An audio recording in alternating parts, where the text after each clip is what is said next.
Okay, greetings. Hi, this is Danyelle Claxton. This is Rise Up with Blooming Lotus Wellness with the Grand Rising Elizabeth. And today is Monday. Um, it's going to be May 1st. I had to do that one, I'm sorry. 2023. You know that song with Justin Timberlake? It's gonna be May. It's May. I had to do it. Okay, okay. You're gonna see that all up on social media today. It's gonna be May. Yeah, it's May. It's May. Oh, I got it. It took me a minute. I never heard that saying, but cool. But There- that has become a is pop there a culture. That's become a before? pop culture phenomenon because he does it in a song, and he really saying it's going to be Be me. But the me. way that he Yes, I says it, it got it. sounds like it's going to be May. Yes, I got I, it. I had another friend I was trying to get on, but she needed a link, and I'm not sure if there is a link. She wasn't able to get on her phone, so I was going to email it to her. Yeah, we can get you the link. That's not Okay, a problem. all righty. But yeah, just have to get him a little funny there. Invite. Oh, Are here you we go. you're doing that now, Danielle? I'm putting in the chat, Sunzie. Okay.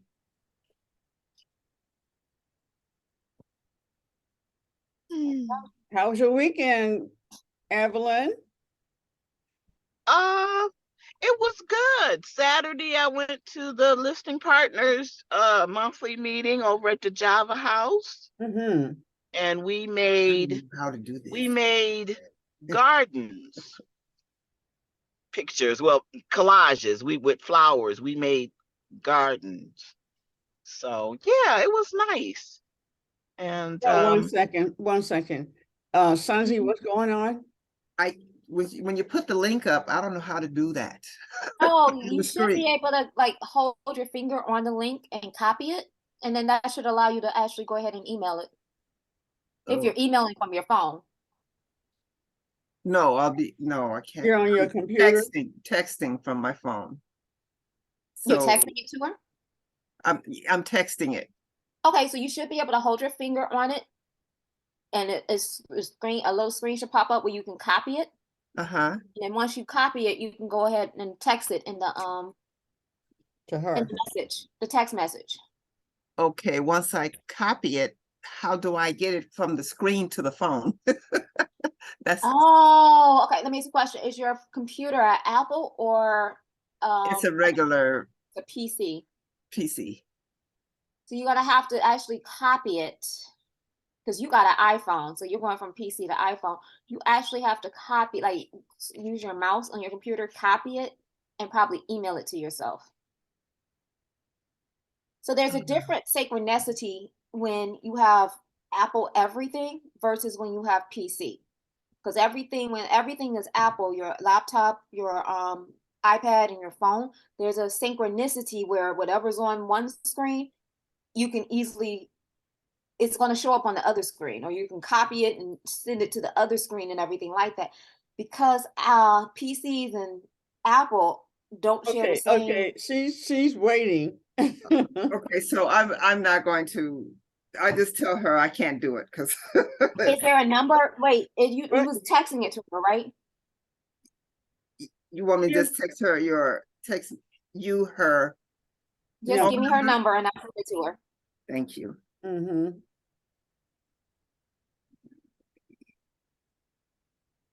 So Richard, how have you been? What have you been up to? Oh, I've been fine. Thank you for asking. I'm working on my specific projects, just like Dr. Sunzie. Mm-hmm. I'm pretty involved in tennis, actually. My older brother introduced me to tennis when I was about 14, 15 years old, and I started playing tournaments at that early age, and and so I ended up writing a book recently on how teenagers can aspire to get a tennis scholarship. Mm-hmm. So actually, Sunzie and I finished our books around the same time for some synchronistic reason. Yeah. Hmm. Did you ever meet Nawili? No. She is a an avid tennis player. Um, I think she even used to do what are the girls' name that play tennis? Serena Williams. Serena. Yeah, and yeah. So she Wow. knows them. But yeah, she moved here to Detroit and she found a few people that are really into tennis. I mean, she's really into tennis. Yeah. Wow, I Hi, see that. David. And I would love for you to meet her. Oh, that'd be awesome. I would really love to meet her. Mhm. Actually. She'd love to read your book and everything. Oh, that's terrific. You have to find a way for us to connect one day soon. Absolutely. Absolutely. I would like that a lot. Well, Also, Richard, where are you David. from? Detroit, east side of Detroit. Oh, well, I don't know if you know, but we have this little conference coming up in about 2 weeks called the Elizabeth Visionary Conference, May 12th through the 13th over at St. Matthew's Episcopal Church. And, men could be Elizabeths too, pregnant with vision and passion.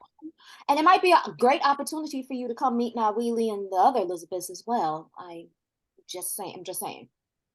Okay, this sounds inviting. Tickets are, My we have girl. tickets on sale, three for $25, and you can go to elizabeth.com and go and purchase your ticket for yourself and bring a few other friends with you and come meet all of us. Yeah, not Okay. 3 for 25, 20 and then 3 for 50. 50. Three Okay, for Hi, 50, I'm David. sorry. got it. Hi, David. Oh, good morning. How are you? Hi. Great. I think This you is- must be a friend of Sunzie. Yeah, he's been at the meetings with Linda, with us and Richard, so he knows quite a few of us. Okay. Thank cool. you, David. Mhm. Yeah, no problem. I'm kind of in meetings right now with other things, but I wanted to get on and listen in for a few. Congratulations, Sunzie. Thank you, thank you. Mhm. The book will be out on the 17th, I believe, probably the 17th, maybe 18th or 19th. I wanted to make sure it gets out after Mercury retrograde, which ends on the 15th. So Danyelle, why don't you introduce Sunzie and we'll get started since David is in and out. We want to let him get some of it. Is that good? Okay, Is that okay? so on my show today, I have the wonderful Dr. Sunzie. I know Sunzie, it says Sunzie Israel, but I'm like, I just know Sunzie. Mhm. And I know there's a Sandanya. mouthful there, Sandanya. Sandanya. And I'm trying to do your biography by heart because I know you have training in the medical industry as a nurse for years. I know you've been into the spiritual arts for years. I know you're an expert in tapping. You're an amazing, vast amount of knowledge about healing the body, period. And the recent thing that you're adding to your list is published author. And you have a book coming out called Piercing the Serpent's Veil. You are my birthday twin, so we share the same birthday, August 11th. So she is definitely my elder Leo counterpart. Definitely a sweet person, full of knowledge. You're a mother of 2, if I'm not mistaken. Correct. You have 2 daughters. And I don't know how many grandchildren you have, but I know you have 2 daughters. And 2. yeah, that's the best way I can introduce you, from the knowledge that I know, because I know I've learned tapping from you, the art of tapping your body to find out, using tapping to find out, what your body needs. Your body will tell you exactly what it needs. Oh, and you make the best spinach and sweet potato breakfast ever in life. Don't think I forgot about that. Oh, yes. And she's an I haven't been excellent privileged. massage therapist. Oh, thank you, Oh, darling. she's a massage therapist too. Mm-hmm. Mm-hmm. So there you What were go. you saying, Evelyn? Oh, I was saying I haven't partaked in that. I would love to. That's when we used to have something called Breakfast of Champions, which is probably something we could bring back, like, once or twice a month. but Breakfast of Champions was pretty much where we had a vegan breakfast and would watch Dr. Michael Beth Agape Oh, yes. over at the shop. And so that was like maybe the quickest and easiest breakfast I've ever seen made in life, and very tasty. Mhm. And, Thank you. I don't there's so many other gifts that this woman has that I probably don't know, but this over the last has it been 10? It's been over 10 years. It's been Yeah. over 10 years. Yeah. And the way that I met her through that spiritual program years ago with Mama Evelyn. First, going through whatever spiritual metamorphosis I was going through at that particular time. When I was going through spiritual university, and I had Queen of Fools books, and I had my Shakti books as well. Yeah, we was going through spiritual university together. So she is definitely a Shakti sister of mine, elder. Like I said, she may And be a she little bit can older. sing. Can she sing? Oh, her daughters, they'll blow you out the water. Yeah. And They're very musical. And they got it from their mommy. And I know she's creative. She's like me. She's a Leo. She's a creative. So you're going to see it in her dress, her hair, her something. You will but I see know it in she's my got- dress because I don't have it right now, darling. But you will see it. This is a great I want to first thank you for inviting me. I didn't think I was ready. And when it came to writing this book, I was afraid to even put it out for a long time because people are getting killed for telling the truth. But I was promised that I would not be killed or harmed, and that my family would not be either. So, but the book is about it's like a autobiography of my spiritual and physical past lives, and about me as a scroll keeper who was the one really responsible for those scrolls being strewn throughout the caves. And I couldn't understand why I was having these memories, but throughout time in my whole life, everything just came together. And even with some of the miracles in the book, I didn't even blink when I was performing them. It's just that after I read the book or started writing it and putting things together, I began to tremble. And it was at that time that I think one of the ET's hands were on top of my hands, and I was writing and things were just flowing. And this is when things would really come into give me its full magnetism of what was going on. But please, you all tell me, what do you want to know about the book? Or should I just... We want to know about you. We got 2 hours. I want to know about you, your book, your life. Oh. How did if you want to talk about the book, we talk about how it came to be? What are we going to get out of it once we receive it? Because we're going to support you. And I was about what to are we going to say, get out of it? how did you get to the point in your life of writing the book? In 2003, I began to have spiritual experiences. And it began really when my mother gave me a bell that was passed down from family members. And it came from slavery times, and no one in the family knew about it. And so I did some research. I put it on my altar, and then my oldest daughter, I showed it to her, and she held it in her hand, and then she dropped it real quick because she's very sensitive to energy. And she said there was a lot of pain in the bell. So I just chalked it up to her sensitivity. I put the bell on my altar, and one day I went by my altar and I heard voices coming from the bell. And it literally started talking. And when I picked it up, I began to see scenery of when my family was in slavery. And I felt that each of them were me. But the altar was a very wonderful connecting place for me, because that's when I began to wake up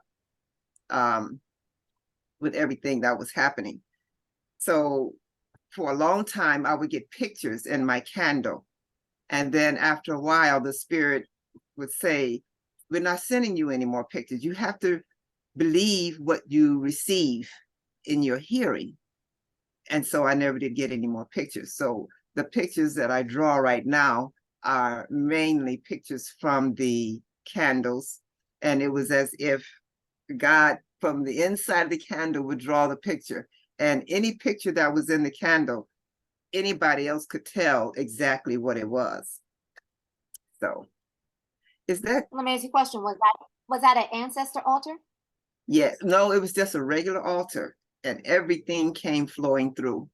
Ancestors to ETs, you name it. They just started talking.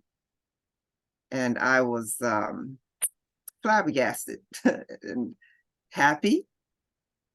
And a lot of it really came through when my mother got sick, because one of the voices I heard from the altar was, you're going to meet your ex-slaveholder and he's going to help you. And I didn't tell anyone about that until after it happened, because I didn't want anyone to think I was crazy.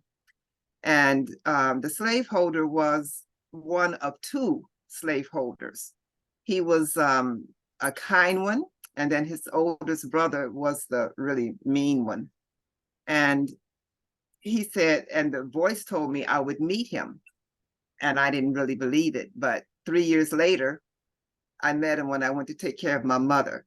So I know that a lot of things would not have happened had I not followed through with the basics. You know, we have to be kind to each other. We have to take care of our parents and whatever. And I took care of my mother that year. And that year was when so many other things happened. And one of them was meeting the ex-slaveholder. When he met me, he knew me right away from the past. And he came and gave me everything that my ancestors told me at the altar.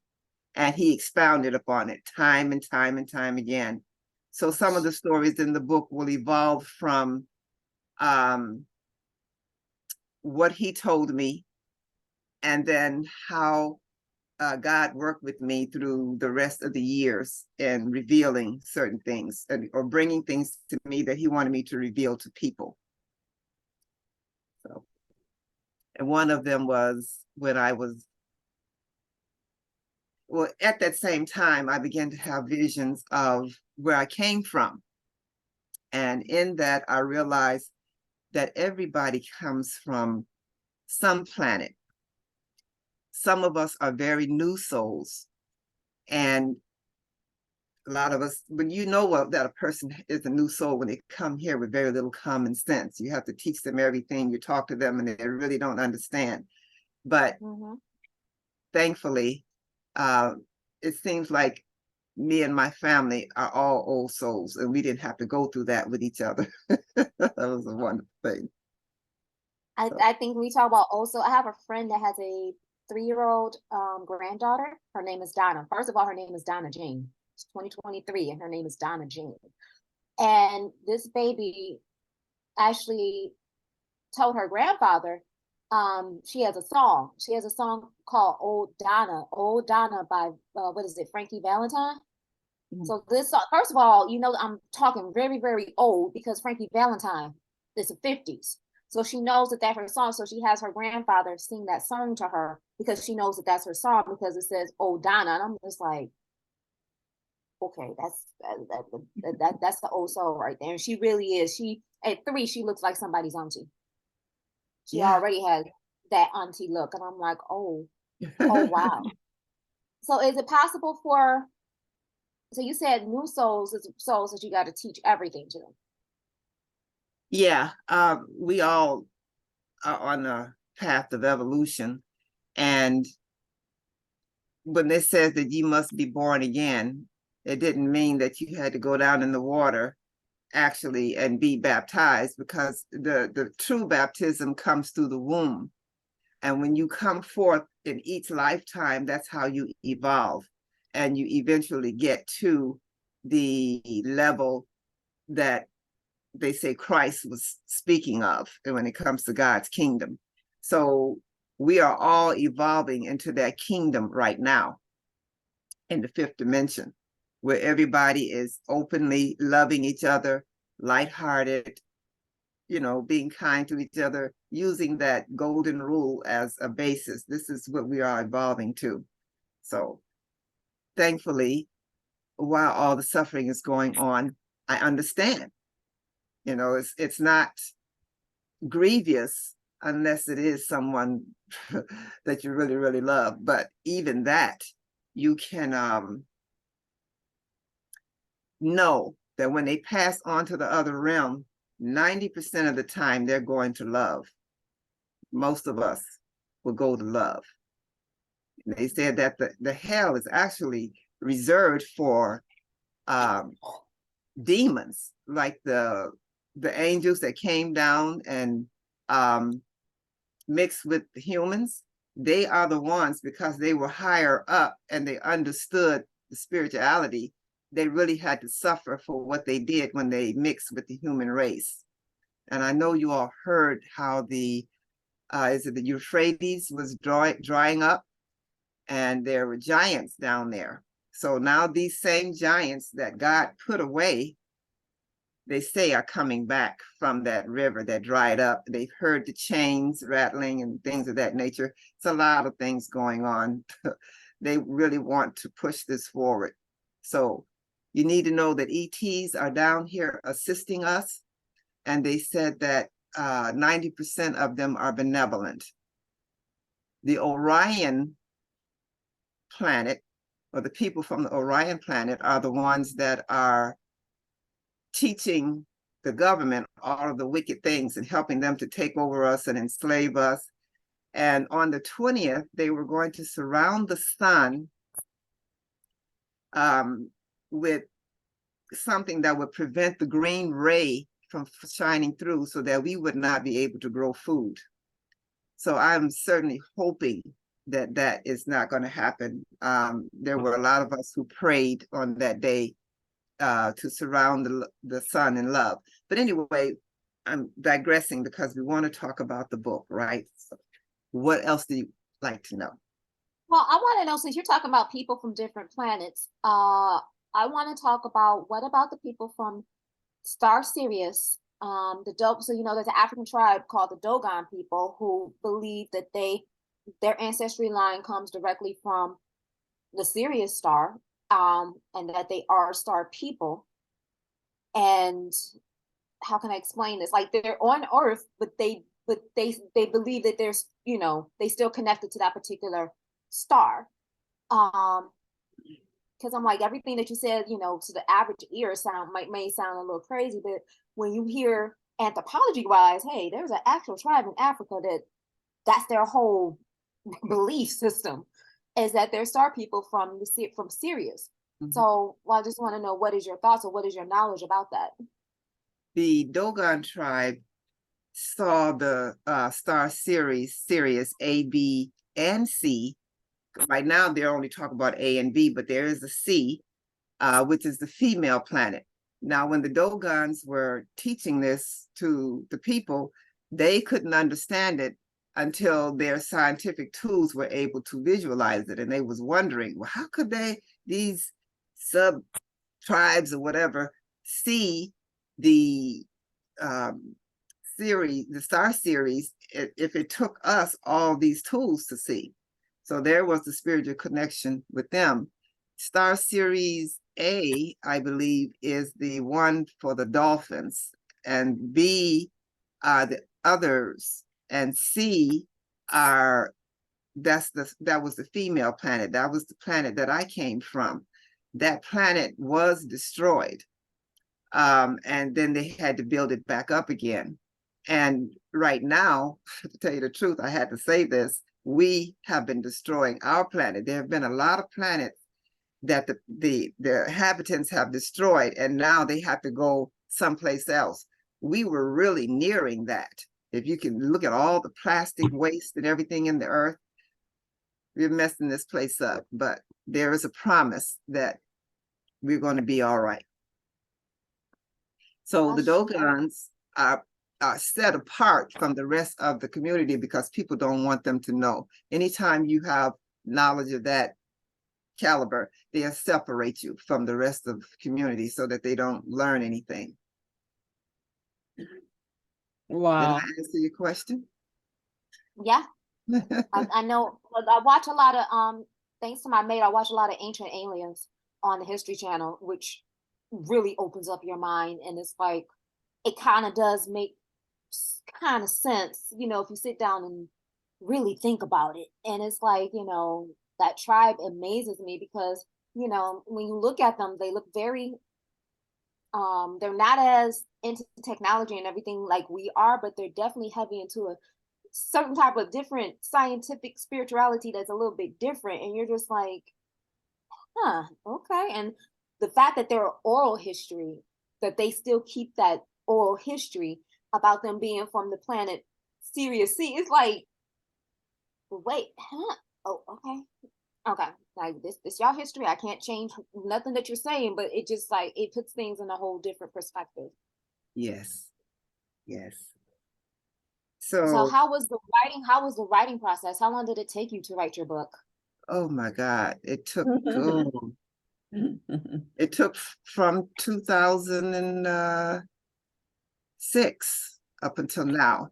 Mhm. And even when I was finished with it, it was held up and you know, and I began to get frustrated. But then this process was a maturing process for me too, because there were a lot of interruptions. Printer wouldn't work.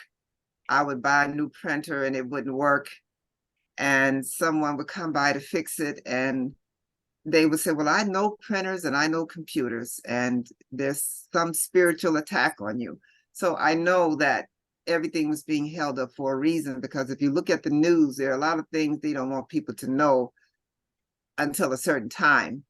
And I think that book was held up because they didn't want people to know before a certain amount of the wicked were gone. And as we know, a lot of them are gone to Guantanamo Bay. We don't have to worry about them. So I also heard, I don't know if any of you heard it, they said that Satan is no longer here on the planet. He is now with God, and what's left down here now are his minions. So I imagine that would be the reason they told me it was safe for me to go ahead and publish the book and even put my picture in it, because I wasn't going to put my picture in the book. Hmm. So let me see. Okay. So, since we are Elizabeth, how do you your writing process or the process of you giving your book to, okay, being pregnant with vision and passion and actually giving birth, since you are a mother of two, you have gone through births. And I think you probably have assisted some births, live births with some other people.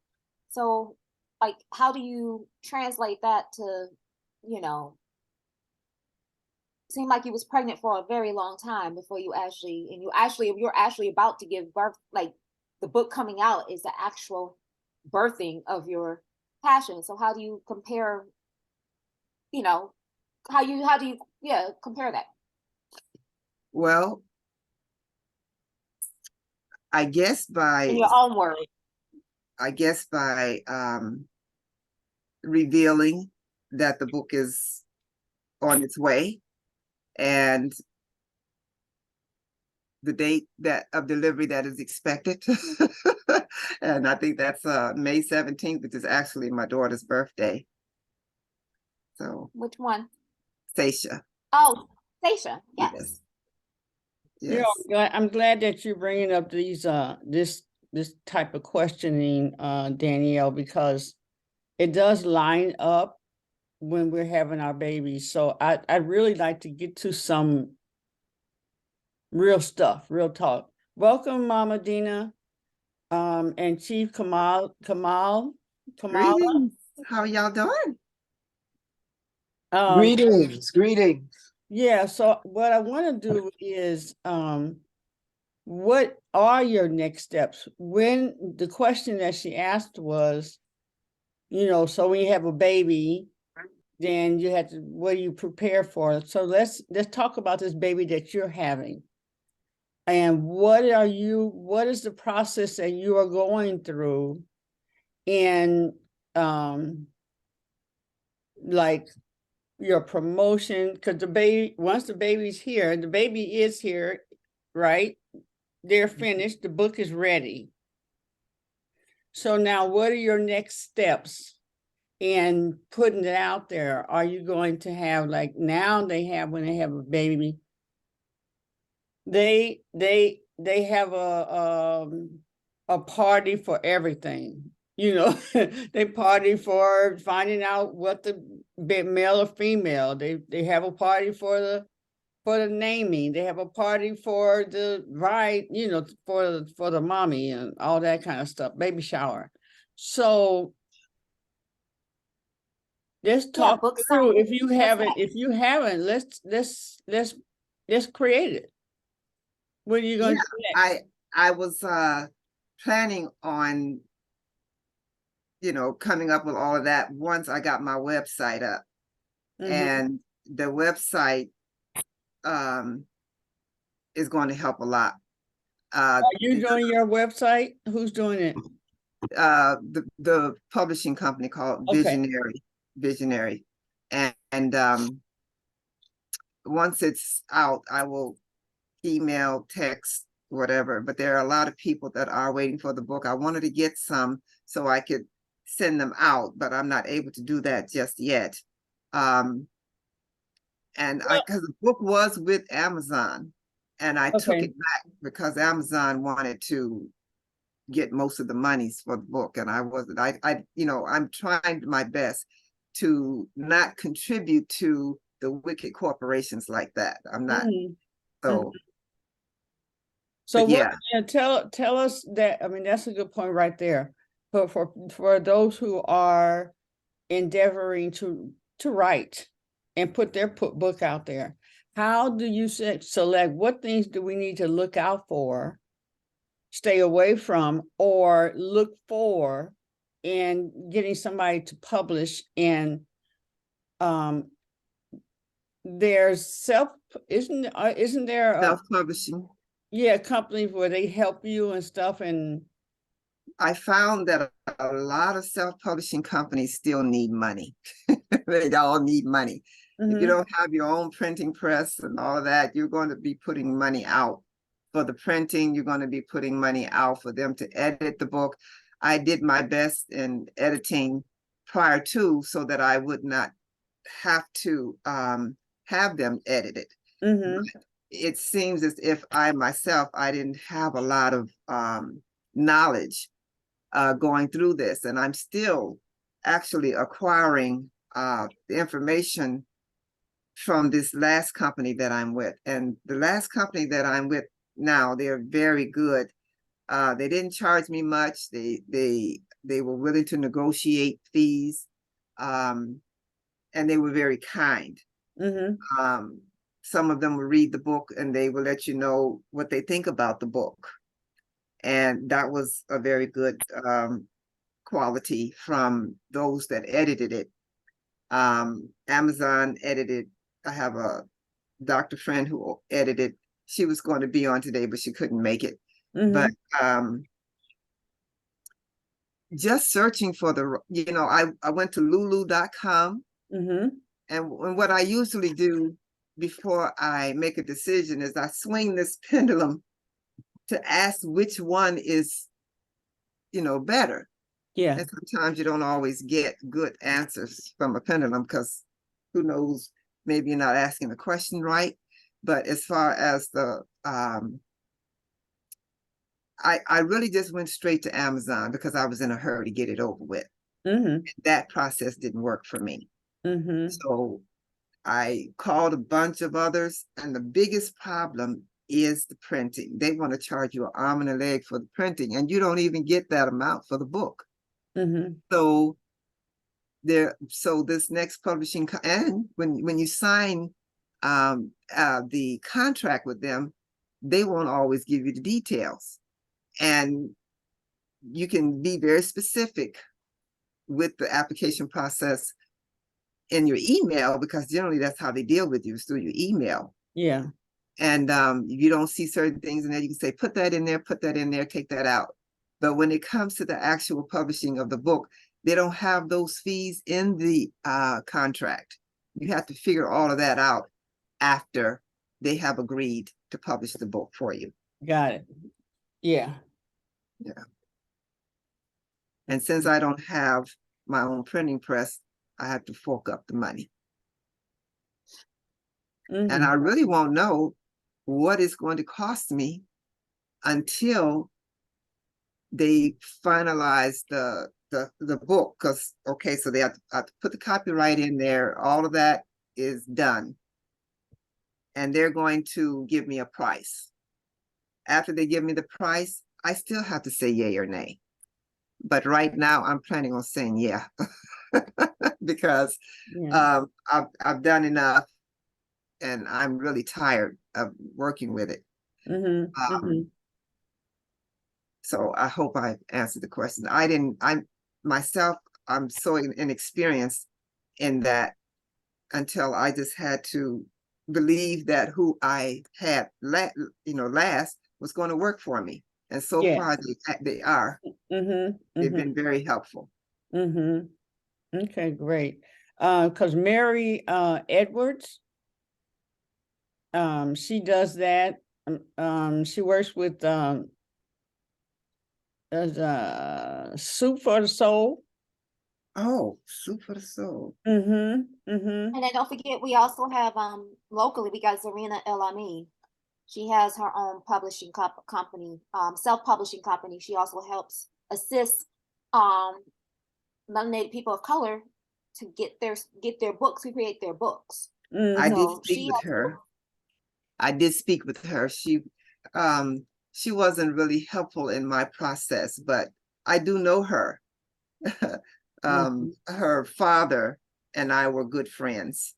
We worked together. I was one of his caregivers at one point in time. That was a knowledgeable man and very sweet and humble. I enjoyed my time spent with him.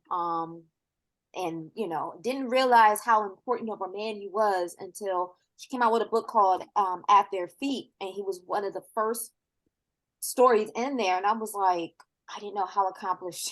It's like sometimes you don't know who you're working with. I was like, oh, I didn't know how accomplished this man was. Who are you speaking of? Zarina's dad, El-Amin, Mr. El-Amin, Abdullah El-Amin, Imam Abdullah El-Amin. Yeah, Imam. And Imam is kind of like a deacon, maybe an elder. It's a Muslim minister. It's a Muslim, a Muslim title, a Muslim minister.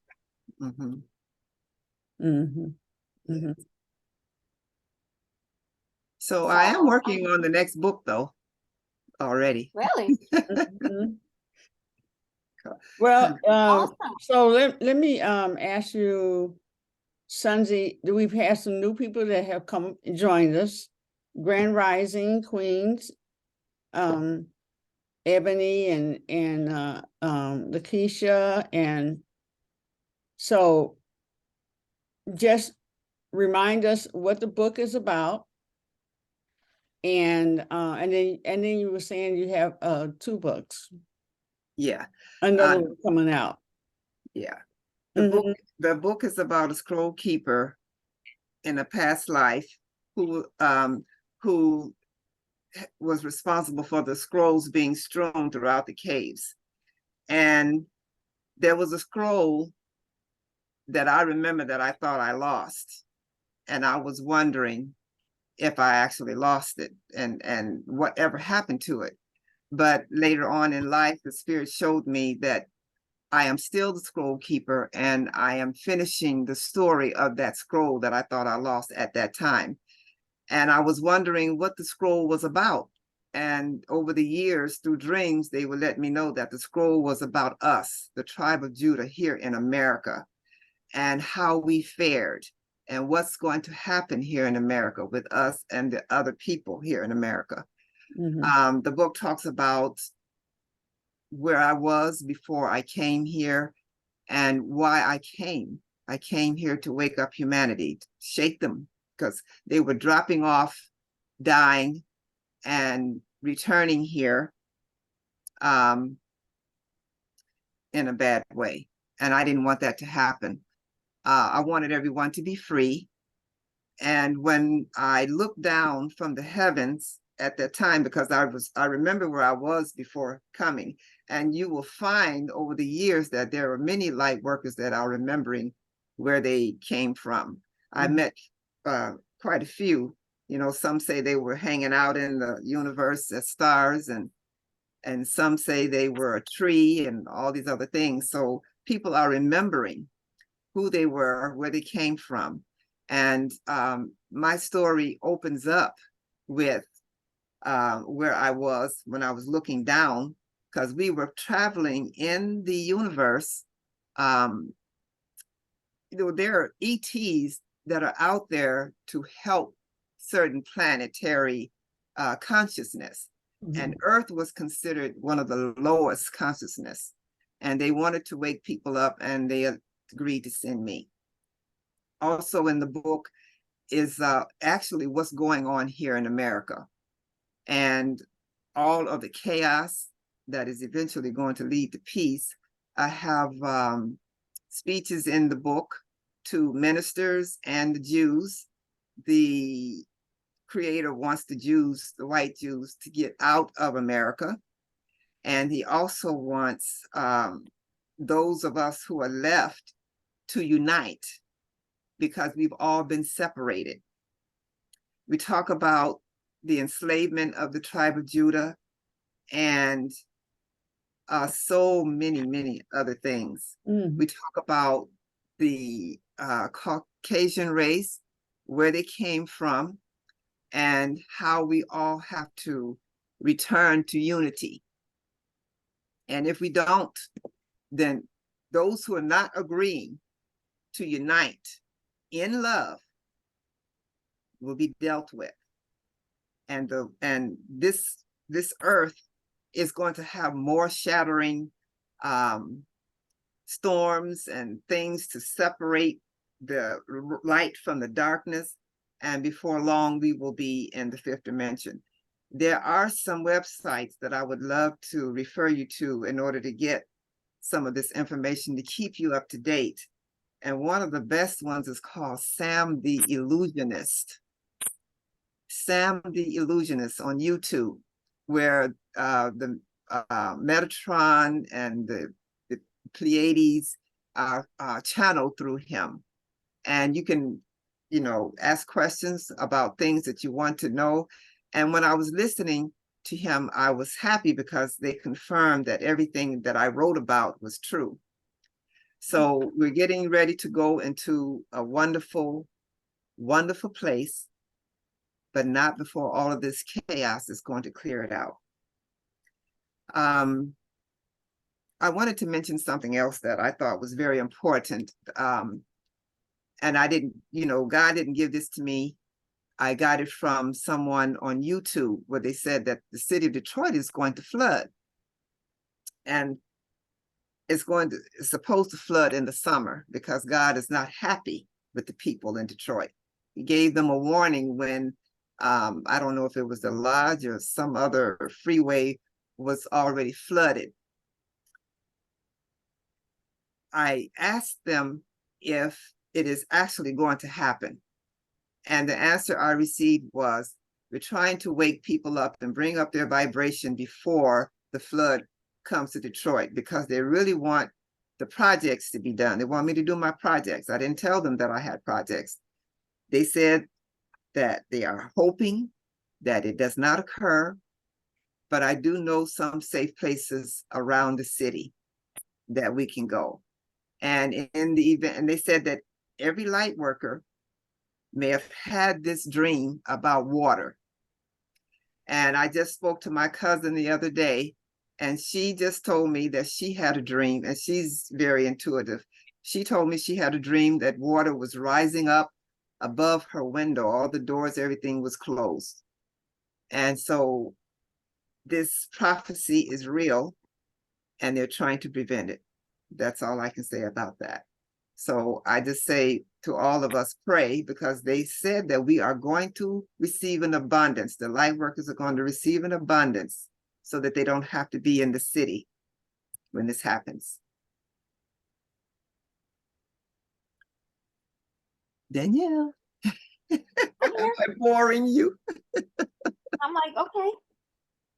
No, you're not boring me, not at all. You never bore me. I want to say that's some particular information to have.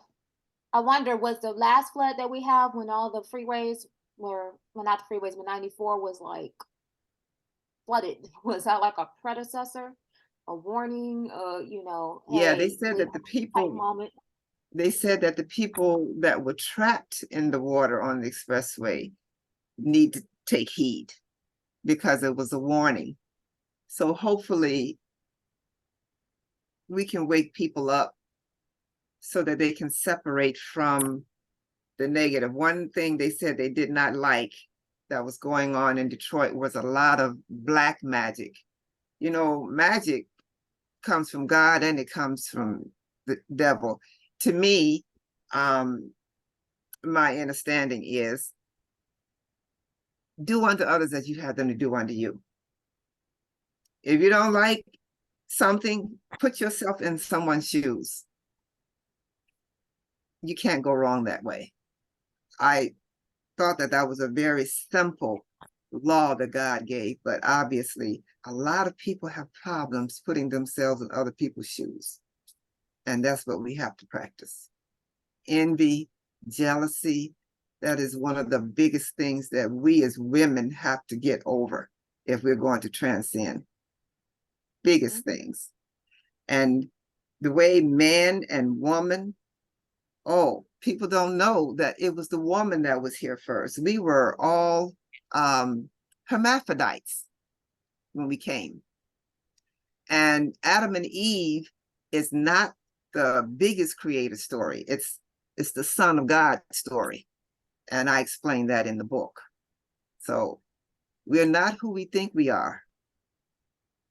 And I would love for you all to read the area on politics, what's happened, how they took us over here, and why. Oh wow, you're enlightening. Means to see some other things here. It's gonna be an interesting book, and you say it comes out May 15th, 17th. May 17th. Yes, I will definitely put a shout out to everyone for that. I think you should have a book shower. I really do think you should have a book shower or book reading, book awakening, something where we can get your signature on it, and sounds like a book club type situation going on here in support. Because I'm like, that's a lot of information to That's why I was asking what are your marketing, what are you going to do around that? You know what? Because I've been underneath a lot of stress, this process, I'm taking it day by day. But I am planning to have a book signing. I am going to do the audio books. My daughter wants to read the book for me online. awesome. And Audible, I don't know how that works. I'm still researching that. I haven't even had the time to just type it in. But I know that a lot of people don't want to read today. They would prefer to listen to it. So I plan to market it that way also. And if you just want to take the social media part off your hands, you know, I am available. I thank you. I'm going to be seeking every opportunity I can through people who are in the publishing business. Like some of the names that you gave me, I'll be looking into them. And then I have a whole list of others, but I have to take it one step at a time.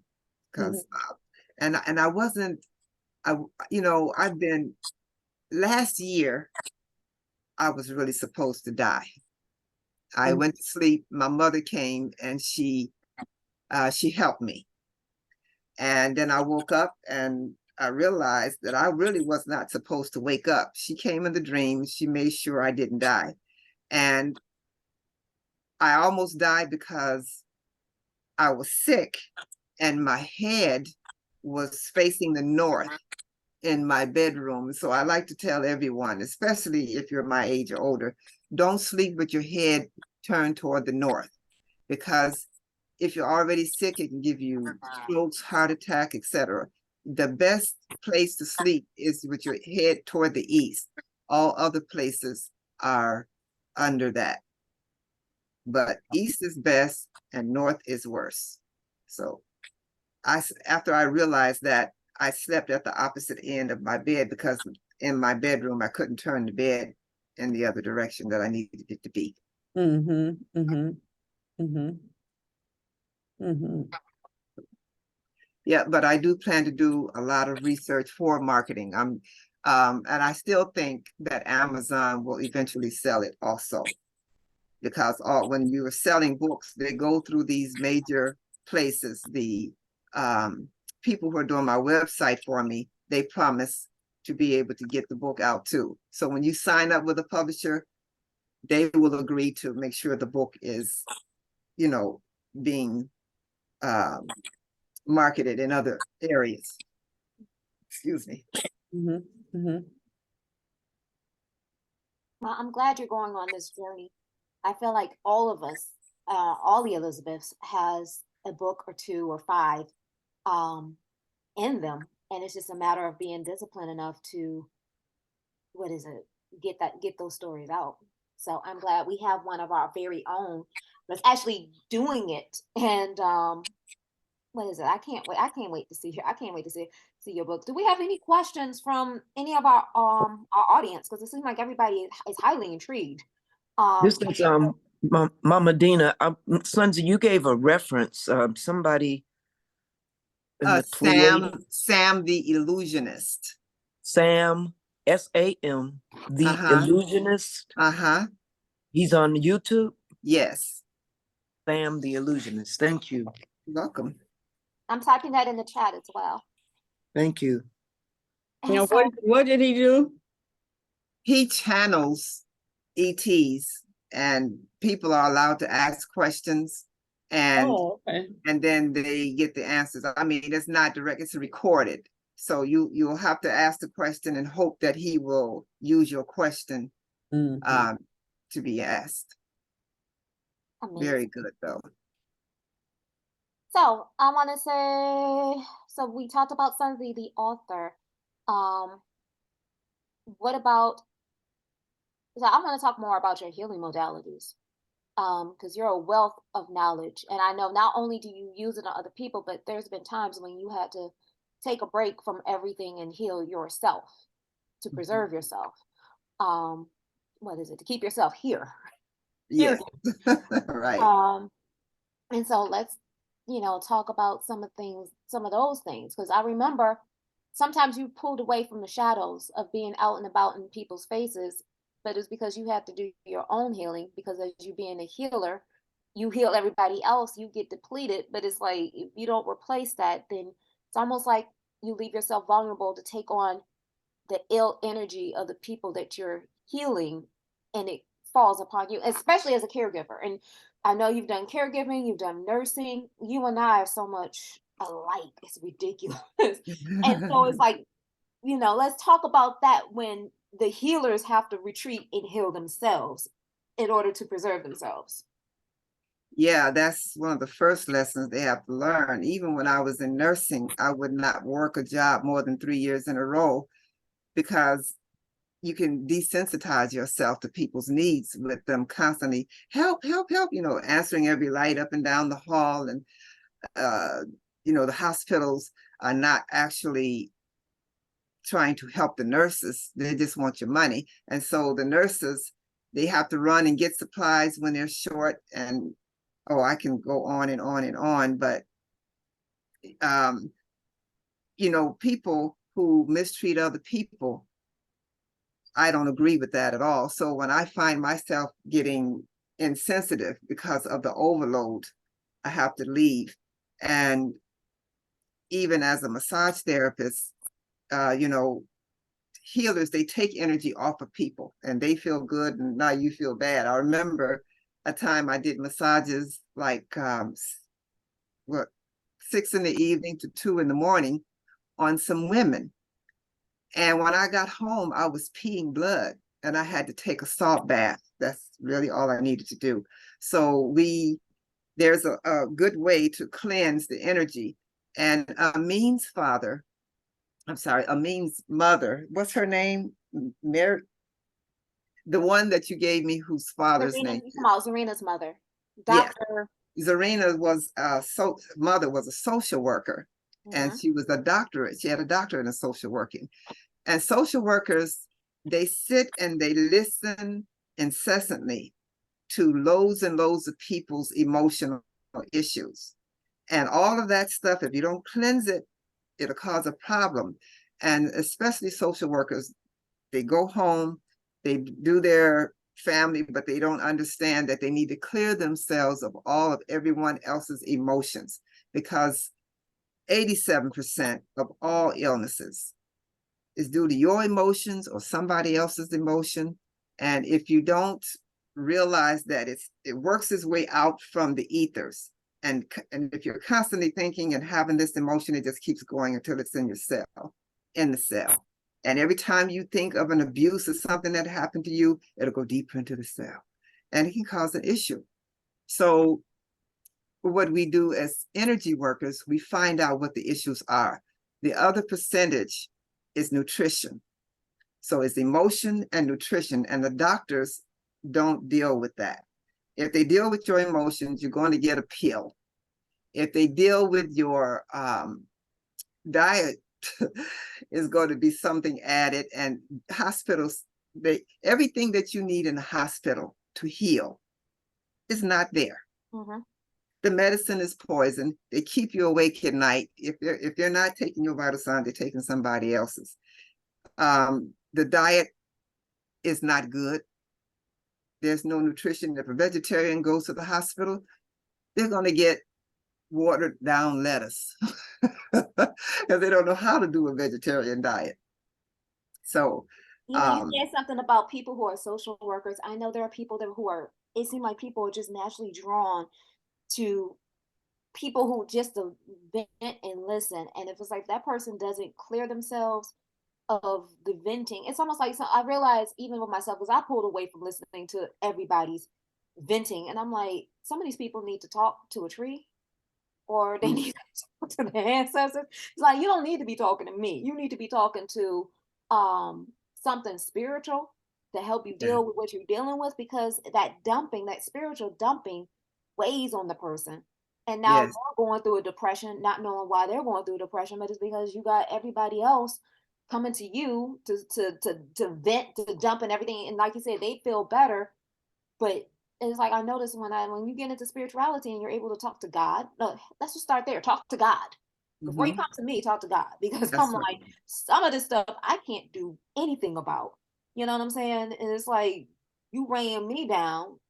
Well, yeah, that's just an interesting thing you mentioned as far as cleansing the salt bath. Black salt is one of the best cleansers of energies. Even after my husband died, I used black salt, and you could just, it was like magic. It just like washed all that stuff right off. It smells like sulfur. It doesn't smell good. But after you use it, I found some black salt at Marshall's, and like in the fancy container in the food aisle. So I do have some black salt as one of my tools. I keep that, but that's a good mention. It does smell like sulfur. I mean, I need a black salt. So you use it and then you bathe afterwards. But it's very good. And another thing that is great for clearing energies, better than sage, is dragon's blood. Dragon's blood, I have gone into a home to clear energy, and it would flare up when there's a negative energy in the home. And I would use the oil on the charcoal because then you could see it better. The sticks don't work as well as the oil on the charcoal. I haven't been able to find the oil lately. But when you walk into a room and you put that dragon's blood oil on the charcoal that's burning, if there's an entity in there, it'll flare up. And it'll keep flaring up until the energy is gone. And I have used it in every room of a house. And believe me, energies can be lurking in your home, in corners, in closets, that you need to clear every area out. And they say, open your window when you use dragon's blood because you don't want the entity hopping into you or anyone else. I haven't had that problem. Open your windows. Open your windows when doing saging of your house, of anything dealing Yes. with cleansing of your house. You want to open up your windows so that negative energy can get out. Yes. There's nothing worse than trying to cleanse and all that stuff is entrapped. So yeah, Yes. you want to open up your windows. Sage. I have dragon blood. I have sage. What is it? Dragon blood sage. I've been wondering why I've been burning it lately. And dragon blood also comes in a resin, kind of like frankincense and myrrh. So if you can't Yes. find the oil, you can get the resin and burn the resin on black charcoal as well. Yes. I just had to throw that in there, but I'm like, I love cleansing. And then you're right. People don't realize homes, dwellings hold on to negative energy. If you walk in and your energy just drops, before you walk in, you could feel, if you've ever been to a house or to a place and before you walk in, you just feel your goosebumps come up. You just feel like this is something right here. Your stomach starts to feel a little, and that could be, it could be, Yes. Yes. One spirit that lies heavily in dwellings is depression. Like that spirit can lie. Yes. Like you got to go in any new apartment that I go in, I go and cleanse my apartment before I move my stuff in. In For place. the Yes. house, another one was I was taught to, you can, go in and smoke it out with the sage, but also read Psalms 90 and 91 over all your spaces. There are a lot of things you can do. You can do Psalms, you can do specific chants. There are Hebrew prayers you can do. The Hebrew, there are 72 names in the Hebrew alphabet, 72 names of God, which is actually in your DNA, and which is how you access your miracles.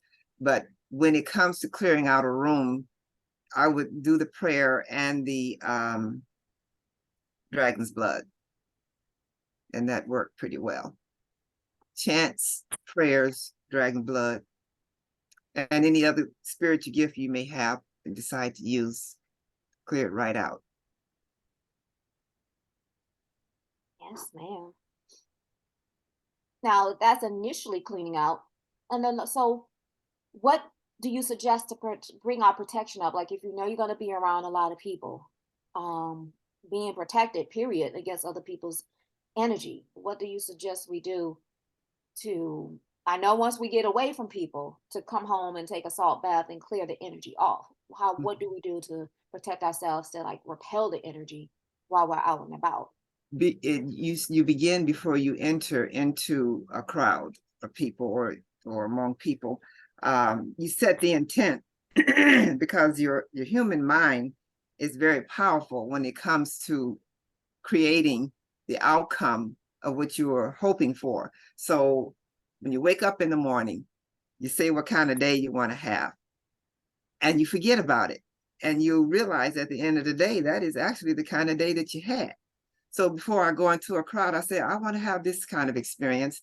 And you imagine yourself surrounded by light, repelling any negativity. And then you have your fun, come home, and you still cleanse. It has always worked. I'm loving this. This is a refresher. It's like a refresher course. You're like, let's just bring it all back. Let's just bring it all back. Okay, so let's also talk about fasting, the importance of fasting. Okay, fasting. The less you eat, when you experience hunger more, it really boosts the anti-aging and immune properties of the body. Some people fast once a week. I fast every season. Like spring season, I like to do a 7-day cleanse, summer 7-day. And because I've been cleansing so long, sometimes I'll just do 3 days. But I found when I first started fasting, I was working at Ford Hospital as a nurse. And I had been bothered by a lot of the white nurses on my job. You know, they were picking at me and things of this nature. And because I was always making sure that I kept whatever they did written down in a book because they were trying to come after me. So, I just lost my train of thought about the hospital.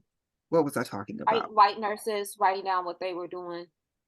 Oh, yeah. So afterwards, when I would fast for 3 days and 3 nights, I would eat nothing, drink nothing. And when I would go into work, everything just seemed to flow so well. The presence of the evil didn't bother you. It was like, I'm in a whole different dimension. I'm in the spiritual now, I'm not in the physical.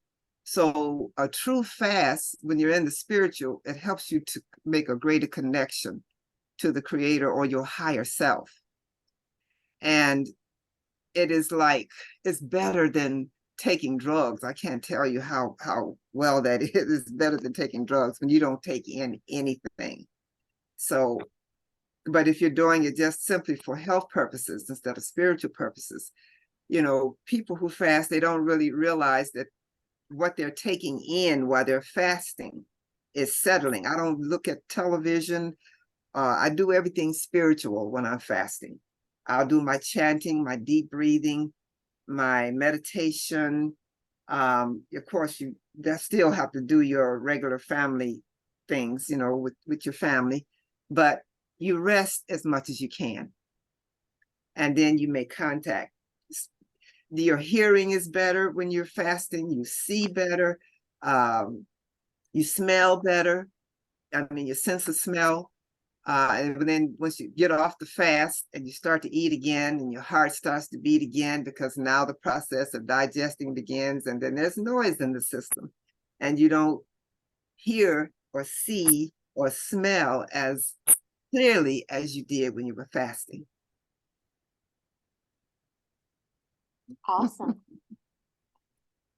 Awesome. Yes, Mama Evelyn. So fasting, I know you eat nothing, but you drink nothing, not even water. I There are mean, all types of fast. I did that day that I did it with nothing at all. I was trying to connect spiritually, because if you're not feeding the physical, you will access the spiritual. okay. But now if you're just cleansing and you're taking in cleansing supplements to cleanse the body, then you're not going to get that high contact that you would get if you were doing nothing. But you still manage to help your body and your spiritual side, because the spiritual affect the physical, affect the mental, affect the emotional. So when you get one right, the others usually fall in line. Okay. All right.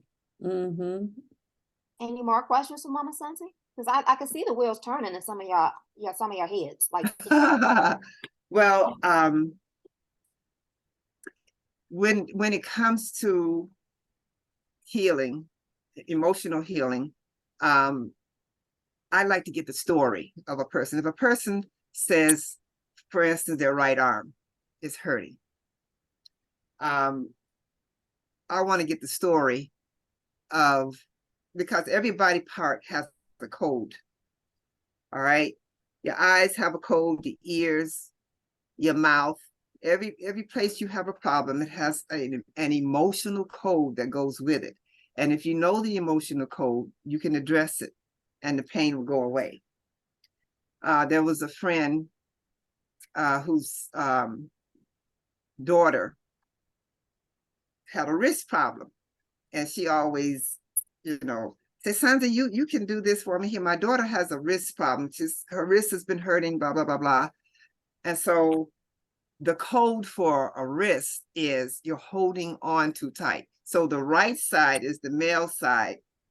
The left side is the female side. So her right wrist was hurting. She was holding on too tight to a male. And when I told her that, emotionally, she just started crying because she didn't really want to let go. She knew she had to. And the wrist pain disappeared. Now she had to deal with that emotionally. So when it comes to 40 and 50 years of depression, we can take care of that over the phone. And less than a half hour, 40 and 50 years of depression is gone. So I like to get the story. So a woman called me. She was referred to me by a friend, and she had severe depression. And she was calling this friend all the time, you know, and he was getting tired of it. So he referred her to me. And so I got a story from her. Her mother died in no, she didn't die. She had a car accident. And after the accident, she began to have problems. And her children had accidents, and they would have problems. And when you have an accident, which could also be a major issue with depression, because everything in the body is shaken. Your spine, your heart, your brain. And we have to put that back in place. The doctors don't do that. But you can tell the body what to do if you know what it needs to do, and the body will do it. So this woman had all this depression in her family and accidents which kept reoccurring because of what happened to her mother, because we were kind of interconnected. So once I told that whole story for her, got the story of how her mother died in an accident, blah, blah, blah, blah, then I would tell the body, buybacks the spine, buybacks the heart, buybacks the brain, otherwise put it back in shape where it was. And the depression is automatically gone. So if someone is having depression, I go to the base of the spine first, because it's all interconnected. And then the depression is gone. And sometimes you have to call on the ancestors, because a lot of the healing occurs in your DNA. So you have, like, the right side of your body is your father's side of the DNA. The left side is the female's, your mother's side of the DNA. So now, if you have diabetes, you have to go into the DNA on your father and mother's side, because at some point, especially among indigenous people, we experience slavery, which is, and the emotion behind diabetes is the lack of sweetness in life. So that lack of sweetness stemmed from slavery for most of us. And then the pancreas stopped working. Once you address that, your whole bloodline who have diabetes is cured.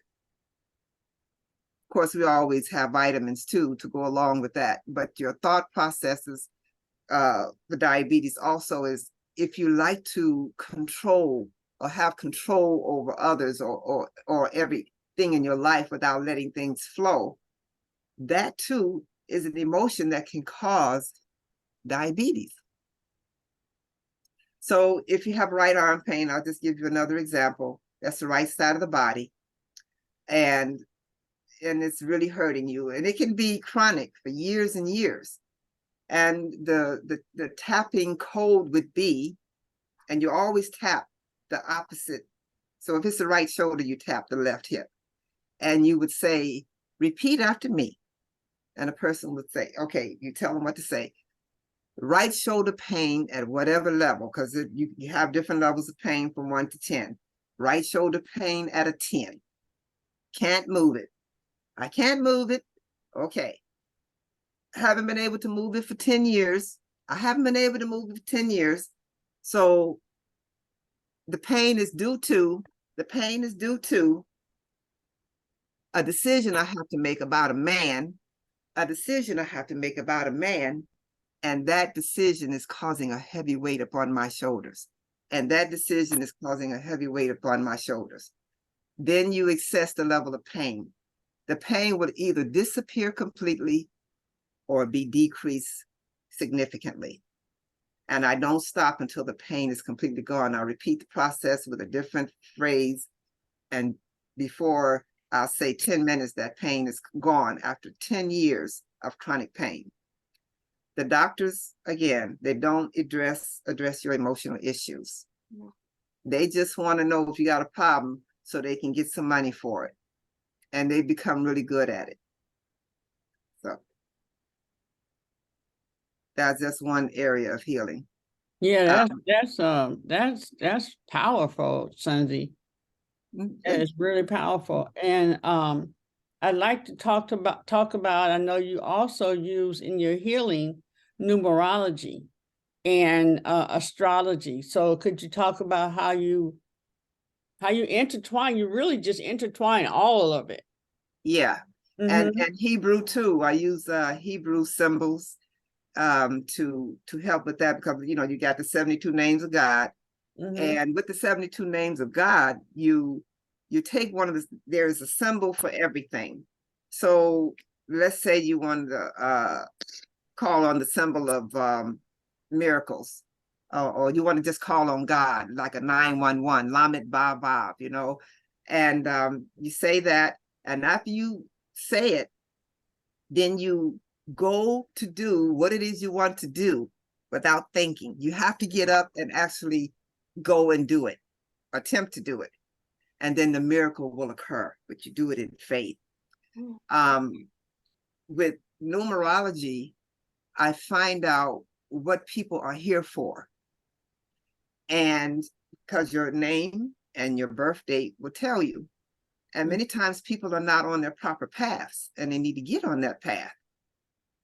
So that's part of the healing. And, some of that is counseling. And with, people's signs, you got certain body parts that are affected, like Leo's hearts are the first thing. Sag, it would be their the thighs or the legs. And then there's, yes, Capricorn, I'm not sure. I haven't used astrology for a long time because I've been healing myself, just staying away from it. But if we list all of the astrological weaknesses or strengths in each sign, then we can access that. There are also crystals for each sign. And if you're having a problem in that area, you wear that crystal with that color. So we would wear the green, what is it? Adventurine? Adventurine, yes. The green adventurine for the heart. So everyone needs to find out the area and get their own crystal and color, even for chakra healing. I'm laughing because the adventurine is Evelyn Stone. Wow. Okay. Yeah, so you have your astrological healing and you have your organ healing, depending on which chakra it's in. So every chakra has a color. So if you have something going on in the sacral area, which is the area of your reproductive area, then you will wear something orange. Orange. Yeah. So can I have, Go ahead. okay, so I have a question. We all talking at one time. We all talking at one time now. Time running out. That's funny. Okay, so I have a question. So number one, do you have a practice or an office, or are you just doing your work for yourself right now? Well, I took time off to finish the book. And once I go back, I plan to go out and teach. My first thing was I was going to go to volunteer my services with the vets because they needed a lot. And then I would go to, other people and teach classes. I do plan to teach classes after the book is published. Okay. And whenever someone want to book me, I'll be happy to come. Okay, so now then I have a question, a personal question. Is that okay? Sure. Okay, good. So I've completed it, but I came through a period of a dark night of the soul where every system broke down, spiritual, mental, emotional breakdown. I've rebuilt everything, but where I'm working now is on the physical plane. Is it what? And the physical plane, Okay, restoring my foundation on the physical plane. okay, And but I'm a minister, and the conversation that God has asked me to bring to the planet is wealth consciousness. okay. So I'm really doing really well with that. But I'm noticing from my journey and the things that I've gone through, and it started with me losing my mom, then some years later, my dad and my brother, I'm noticing I have a tremendous amount of sadness coming. It's like in my heart chakra, I can feel it. And I'm working with it, asking for forgiveness and going deeper in my heart for the forgiveness. But I'm wondering if you have any suggestions for me to really complete that so I can totally focus on the physical realm and doing the work I need to do in terms of supporting myself and others in wealth consciousness. In wealth consciousness. Uh-huh. Because you And mentioned your heart. and not just the money, but having wealth spiritually, mentally, emotionally, and physically, which will give anything out there worldly will have it come if I'm balanced and can show others how to balance. The ETs say that if you give 15% to someone who needs it, yeah, you will gain more wealth. They said that. Okay, well, wait. Okay, I'm screaming right now because that's my whole thing. I teach class, and I don't say 15%, but I'm teaching from a love offering. Give with your whole heart, mind, and spirit, whatever you have, and you will see increase. And that's what's happening with people. They're actually seeing increase from being disciplined and consistent in tithing. So that's the main principle I teach. So I'm screaming right now that you said that because that lets me know bingo. Okay, keep going. Yeah, okay, keep going. I would give them to someone that really needs it. Okay. And never expect anything in return. And as far as that's concerned. Okay. But you mentioned, you said something about sadness. Yes. So on that physical level there, and that would be lack of joy. Yes. In the heart. And yes, you would have to let your body know that there's lack of joy so that it can help you to correct it. Okay. So that would be a tapping that I would do. And sometimes like on a Zoom meeting, we have people who have issues, we can tap it out right on the screen. But some things like depression and some things are much more private. The stories get bigger and bigger and bigger. Because I would literally take notes for someone who has a big story, and then I would literally repeat it once I'm doing the tapping. Okay. Because the brain, the heart is the actual healer. So and the brain heals the heart, and the heart heals the brain. Okay, I got that. Okay, so that's so profound for me. I got that so clearly. I got to come downstairs because I just wanted to say this one thing that I got the other day. Deal with it for myself, and what I actually wrote down. So when you said the thing about the heart and letting my body know, I got an emotional hit out of that. So I know that that's absolutely correct because my body wanted to go. It will respond. Thank you. It responded immediately. Yes. This is what I wrote yesterday. Oh, Mani, tune into your heart. What do you love enough to overcome any obstacle to obtain it? And I just went, oh my God. What do I love so? Okay, yeah. That's the best question that you can ask yourself. The other thing, if your grief is due to a loved one, passing over, you have to realize that once they pass over, they are as happy as all get out. And now they become an ally that you can use to help you in a way that they were not able to help you when they were here. Now they'll watch over you. They'll speak to you. some things as major or as minor as picking out a garment at the store. I remember, just for an example, I had an oldest aunt. She was what, I don't know how old she was. She was pretty up there. She was the oldest aunt in our family, and she was very staunch, Christian. She was a virgin. She was very strict with everything. And when she died, I saw her on the other side. She was upset because the things that they taught her, it wasn't panning out. You know, when she got over to the other side, she saw that that wasn't all true. But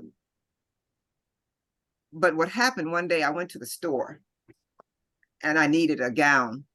And I saw this gown said, Superstar. I said, no, and I looked at it, the price was right. I said, I don't want this gown, but I'm gonna get it. And I got the gown and I said, I don't know, why am I choosing this gown?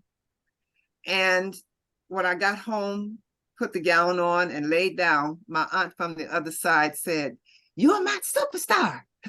And she said it because when she died, she was in the tub for 3 days. And I hadn't heard from her, and I came and got her out of the tub and took her to the hospital. So she was calling me her superstar because of the what happened before she left. You know, I wanna veggie back on top of that. You know, my mom has been gone for like about almost going on 17, going on 18 years. And when I first got with you, Sunzie, and with you, Mama Evelyn, and when we started going through that spiritual transformation, that's when I learned about honoring the ancestors and still talking to them and still communing with them and being open to listening for their voices to come through. It's changed how I perceive grief. Now, you're still going to go through the grieving process. I'm not going to say that's not going to happen, but I know that my people are around me. I remember one time I had stayed in an apartment on Lafayette, and the bus used to come. The bus stop was right in front of my apartment on Lafayette. I remember my grandma telling me, don't go out this house without a sweater. I'm like, and clear as day, I'm sitting here like, but it's nice outside. Don't go outside this house without a sweater. My grandma's like, you always carry a sweater with you. You never know what's going to happen. I'm like, okay. I swear to God, I could not physically get out of this house, this apartment. I'm like, fine, let me just go get a sweater. Went to grab the sweater and everything like that. When I did that, because I'm trying not to miss the bus, do you know that the bus driver knew I was coming and literally waited for me right there for me to cross the street to get on the bus? And sure enough, the temperature dropped that day. And I was glad that I had my sweater. I'm like, okay, got you. And now I got my ancestors that I know and the ancestors that I don't know are starting to show up. And I'm like, it's a different way of knowing that those people are still on the other side rooting for you, helping you bring forth the miracles that you're trying to bring forth. They're working stuff out on the spiritual side. So it's like, okay, I miss you in the physical, I do, but I know you working this stuff out for me in the physical. Correct. I see it on a daily basis. I feel it. And I'm like, okay, I gotta, give honor and reverence to them. Yes, they're gone in a physical form, but they are around us spiritually and they truly are working stuff out. And I'm like I say, I look at things totally different. Like I said, I just lost an aunt, 88 years old. 2 days later, cousin passed away on the same side of the family. I'm like, okay, well, these are more ancestors. Something big is coming down the pipeline. We need that spiritual backing, that spiritual support. So I'm the slaves, and I put this chapter in my book, that died under pressure. They could not pass over to the light. When you die tragically, it like holds your soul down to the earth, because you're taken by surprise. The soul is taken by surprise. So all of these slaves that died tragically were like, I saw them in the vision. They were in the wall, and they were the elder slave. There was a slave man. I heard him talking. He said, "You got to help us. There's kids up here." I said, I don't know what to do to get you all out of there. They were like on an in-between space. And they couldn't get to the light. I said, I don't know what to do. And the Spirit, I said, well, what do I do? The Spirit says, whatever you bound on earth is bound in heaven. So immediately I had this vision of me traveling, dancing counterclockwise, envisioning them dying and all collecting in one place. And then I would dance in the clockwise position and envision them all going to the light. And that's what happened. So, and I always wondered, did they actually get to the light? And they showed it to me in the vision. It was like after my mother died, they were all lining up behind my mother, just a bunch of them headed into the light. And then there was I tell the story about an ex-slaveholder who kept coming after me. And I would go out in the early morning and even late at night, because I was always first thing up and the last person that, coming in my neighborhood when I was going to school and working full-time, raising a family. And this dead white man would leap at me in thin air and disappear. My dog would just be barking. I was like, who is this man? He'll keep leaping at me. And come to find out, he was the evil slaveholder that was running the plantation when we were slaves. And he was seeking forgiveness so that he could get out of that in-between place. And so the Spirit would not allow me, because he had something that he had to do from the other side first with his offspring. And then God would take care of it from there. So I'm able to release those who are supposed to be released. And what I realize is we have to go all over this country or wherever we're going to release the spirits that have been trapped down here, because once they are released, they will help you. The spiders will do it. I mean, I've got so many stories about how we as humans don't take care of the earth as we should. And when you tune into nature, you're going to get a wealth of knowledge. So I tell the stories about the things that we are afraid of, the things we don't like, and the gifts. Even roaches have gifts. And you'd be surprised. Dr. Sunzie, can I just go back to what we were talking about? Okay, I just want to get something complete. All right, great. Yes. So when you were talking, okay, I made a connection to something. I always attributed the sadness to the loss of my parents and my brother. But out of what you said, I really see I lost everything on the physical realm. So the sadness is not coming from the people who died. The sadness has come from the loss that I occurred, like losing everything physically, the house, the car, everything I had accumulated to that point. I lost everything. Yes. So the sadness is not coming from the transition of my loved ones, but it's coming from the loss on the physical realm, because that's what I'm working on. Yes. So I can hear, oh my God, I've been focusing on the wrong thing. I have to do the work to heal the loss of the material things. I'm still holding that in my body. Oh my God. Yes. Okay. So I just got free. So you're evolving, actually, because the Spirit will take you. Look, I have been evolving for so long. I've been evicted about 3 or 4 times. And each time I go to a different level in my patience, a different level in my insight. And a lot of times when you're getting ready to get a blessing, or shall I say a favor, because I talk about the word blessing, which means be blessed. We're using language that mess us up. But yes, when you address those issues, things change. So I know when we as spiritual beings enter into the lower realms of the earth, because it has such a low vibration, it takes away our joy. We're shocked, because we come from these nice places, come down to learn, to evolve. This is a school, Earth is, and it is not always pleasant. And it takes away your joy. And my joy left as soon as I got here. I was always crying.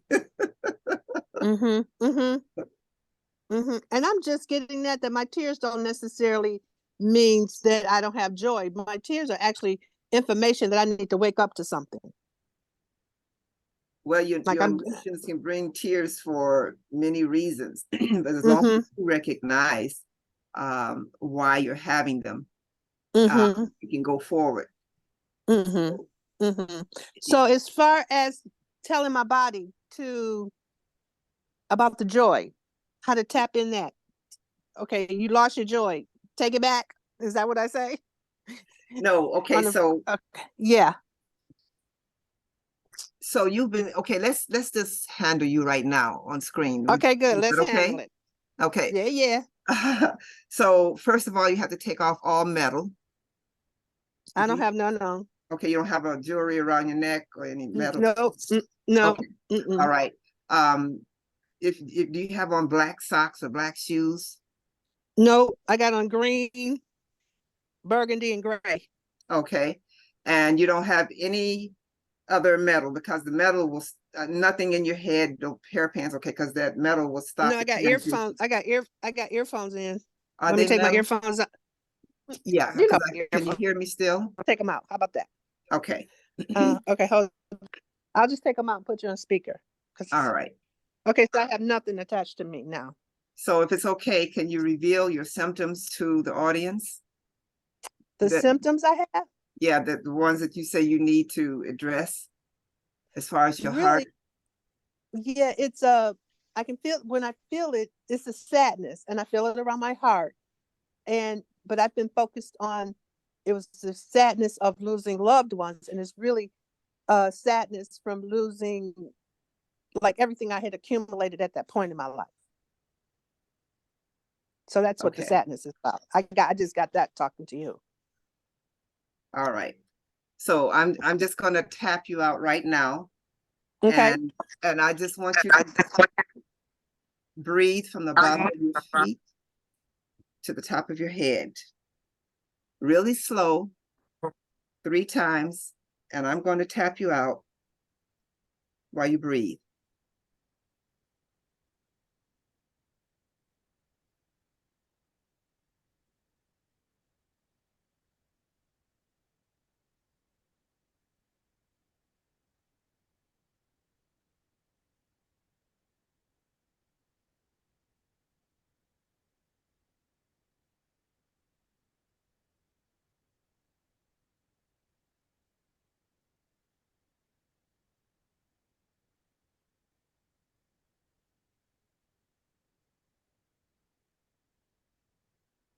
Okay, how do you feel?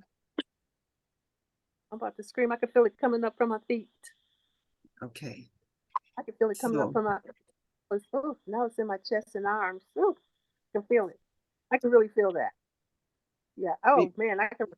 Ooh, yeah, it's coming up more now. Ooh, yes. Oh my God, I'm about to cry. Oh man. And repeat after me. Okay. I've been experiencing sadness. Wait a minute, say it again. I have been experiencing sadness. I have been experiencing sadness. Due to all of my losses. Due to all of my losses. Due to all of my losses. Due to the lack of joy in my heart. Due to the lack of joy in my heart. And I am now ready to experience joy. I am now ready to experience authentic joy. And you got your healing. And I feel it too. Thank you so much. You're very welcome.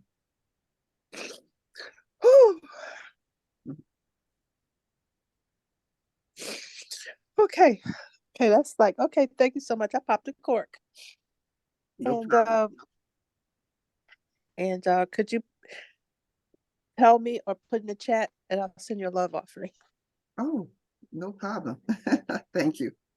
You can just put, What's your cash app? $, Sunzie, SUNZAYINYA.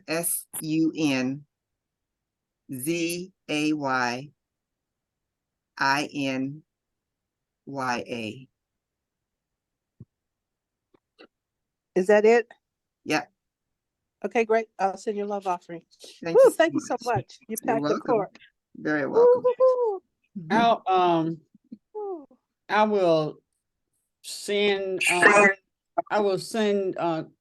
Sunzie's phone number to you. Thank you very much. Very welcome. Reverend. Yeah. Sunzie, I've been looking for you, girl. I've been looking for you. Thank you, guys. Woo, thank you, guys. Hey, I'm sure you got something I need too. And someone was mentioning earlier about, I'm echoing now, I don't know why. But someone was mentioning earlier, oh, I lost my train of thought again. That's something else I have to work on. So, but anyhow, any more questions? You know, you are absolutely fabulously amazing.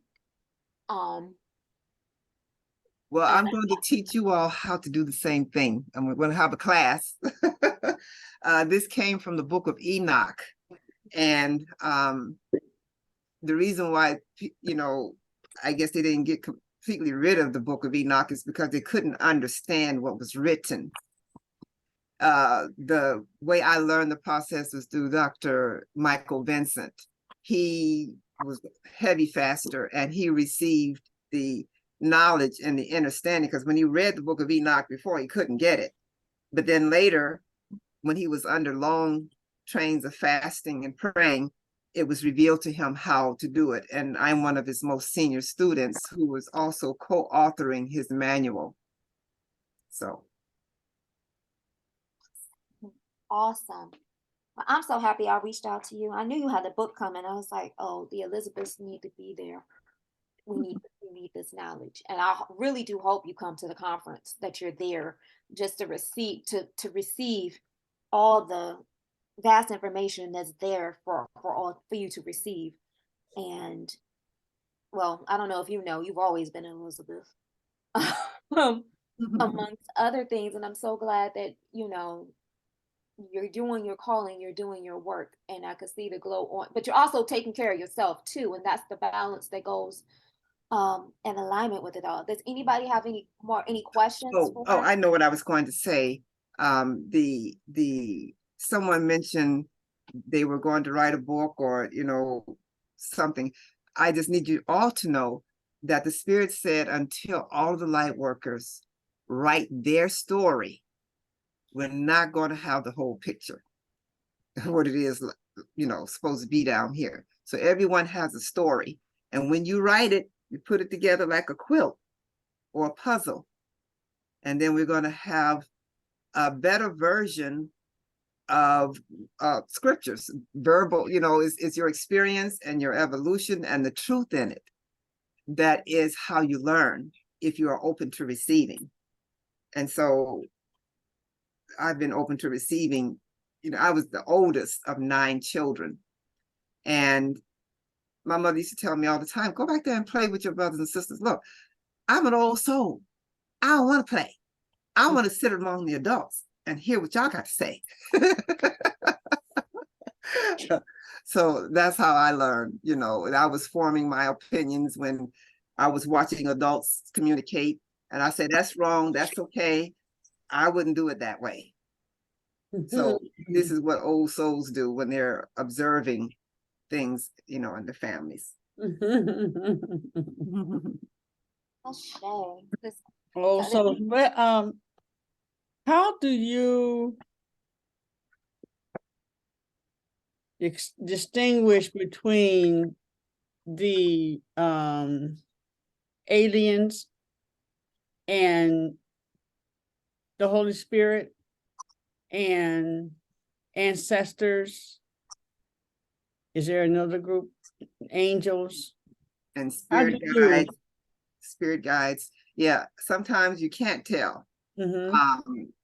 But usually when I'm in meditation, I will ask specifics to specific entities and get the answer. Mhm. Like I've been getting information and I didn't know where it was coming from. And then one day I saw my father's face, like it came out from somewhere and he faced me. And I said, oh, that's you. Mhm. So that's another reason why I use the pendulum. I find out who's talking to me. Mhm. Are you my spirit guide? I know my mother is my spirit guide. A spirit guide who was a Chinese man came to me in a vision. He said, well, I'm leaving now. You don't need me anymore. And when he said it, I started crying because he's been there all along. I didn't even know it. And when he left, it was like I started grieving because he left me. But what will happen over the period of your lifetime, as you evolve, your spirit guides will change depending on what you need. Mhm. One will go out. You may have somebody who was a secretary before come in and try to help you get your book together. This woman, they'll show themselves to you from time to time. This one, she was wearing glasses and she looked like she was like an administrative, staunch person who was going to help me with my writing. Get it right. So, as far as the ancestors, like I said, they will show themselves. I have in my next book, I'm going to give an exercise to help you to actually visually see your ancestors in your own mirror. You'll see their faces. That's on the next book. You don't always know, but like, for instance, when I ask a question with the pendulum, Archangel Michael, Archangel Raphael, who is the angel of healing, I'll call on him a lot because when I do my healings, I'll ask him to assist me. So you know who's present at that time. Excuse me. Is that good enough? Did I answer? Yes, you did, my darling. Okay. I can't wait till you do your workshops and your classes. Like I said, she is my Leo. She is my twin. What is it? We're twin flame, not twin flames, but she's my birthday twin. Sister. I'm like, I see myself in like 30, 40 years. I'm like, oh wow, this is so freaking cool. But yeah, I love the fact that you're putting everything together. And I can't wait for your classes and your workshops so that we can get more of this knowledge. Yeah. Anybody else? Any more questions, comments? Does anyone have any pain they would like to get rid of today?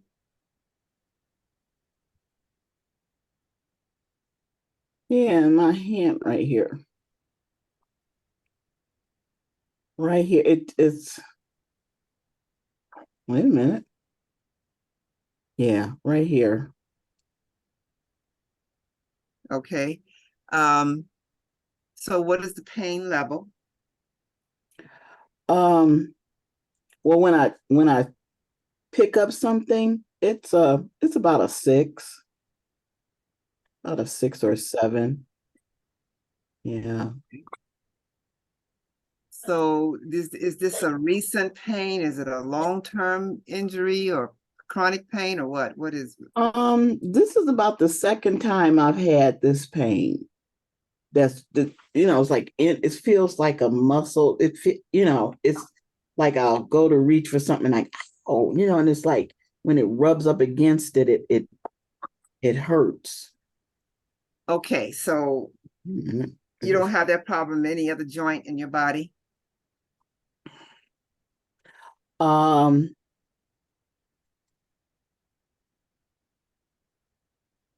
Yeah, my left knee was hurting for a while. It stopped after I had COVID.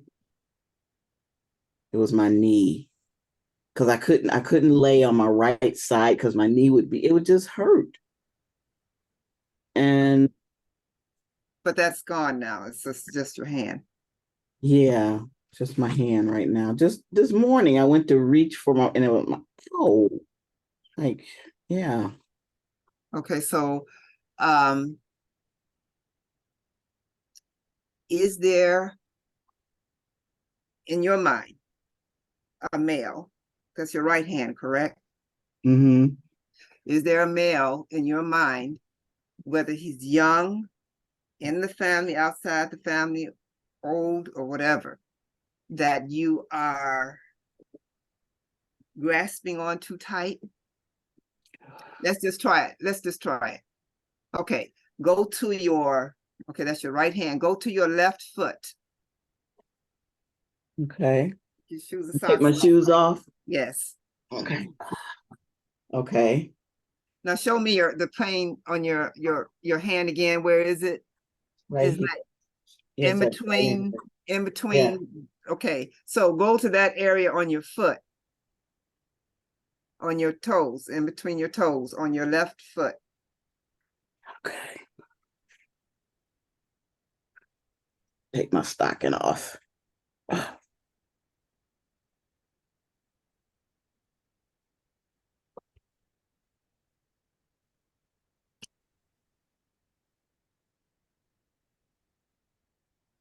Okay. So it would be like right here. Yeah. Okay. All right. So now I'm going to need you to breathe from the bottom of your feet to the top of your head. And the reason for these breaths is the breath will pass the navel, okay? And the navel is the navigating system of the body.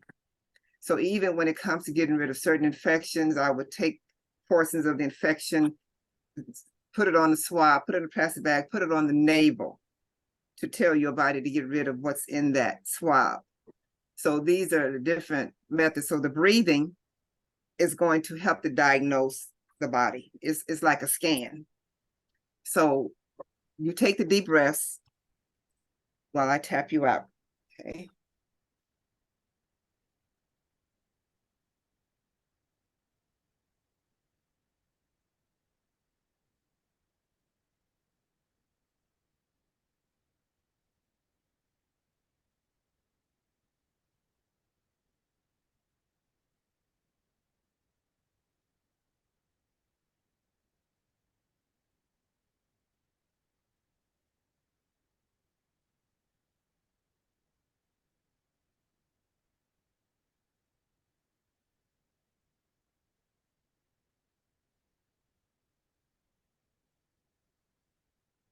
Okay, how do you feel right now?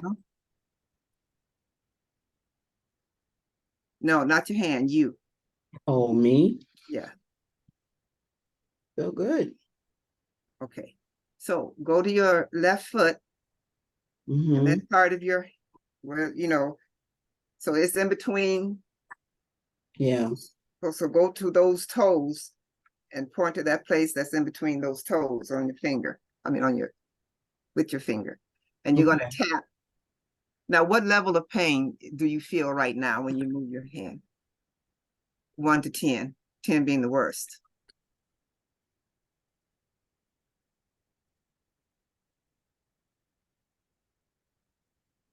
Is it gone? From sometimes just the tapping will help.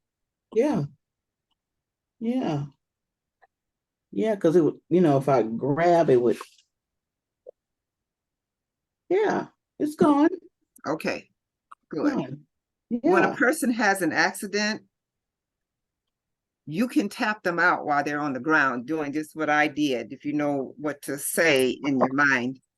And the person will come to, and they will know it was you who did it. You can be standing this, but they will know that you helped bring them out of that coma or whatever it is.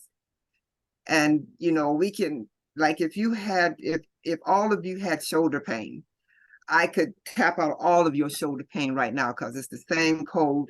It proves just how connected we all are. When they say we're all one, believe it.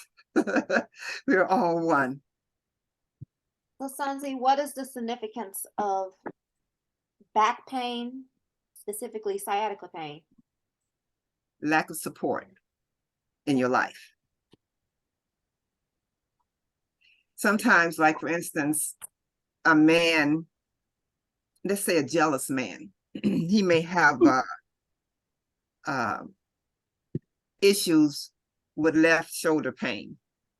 And that left shoulder pain just come all the way up here because he's so jealous. He just knows that his wife is cheating on him and he can't help himself. It just evades. I mean, it's all in him every day. My wife is cheating. And that shoulder pain is just there. And she may not be cheating, but in his mind, she is. So it's whatever is in a person's mind. It doesn't have to really be true. And this friend of mine, he would come every time he would get rid of the shoulder pain, but then he'd go right back to the woman and go through the same problems. And the pain would be gone, but over time it would increase again. So now that she's gone completely, no more left shoulder pain.